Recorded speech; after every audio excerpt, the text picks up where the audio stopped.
लोग के घरों में मारी मारी फिरती हूँ। कुछ तो एहसास करो। रजिया, ओ रजिया, क्या? एक कप चाय देना। अच्छा देती हूँ।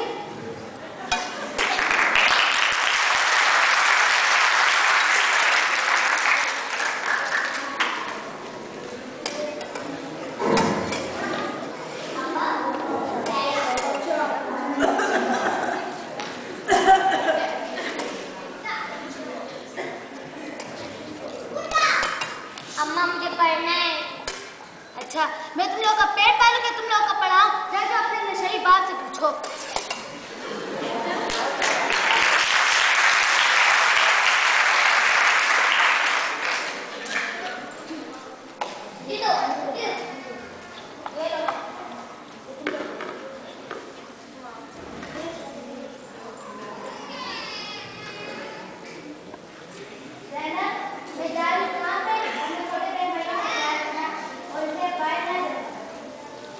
रजिया, ओ रजिया, क्या? थोड़े पैसे दे दो, मैं अपने को दवाई ले लूं। मुझे पता है तुम्हें कौन सी दवाई लेनी है। कोई नशा ही खरीदना है। तुम्हारे बच्चों का पेट पालू तो तुम्हारा नशा करो। कुछ तो करना पड़ेगा।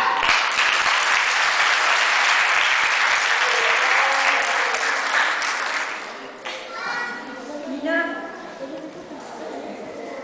ये बात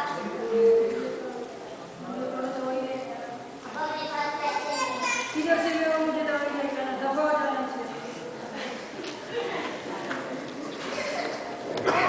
मेरे पास तो पैसे नहीं, मैं दवाई ला के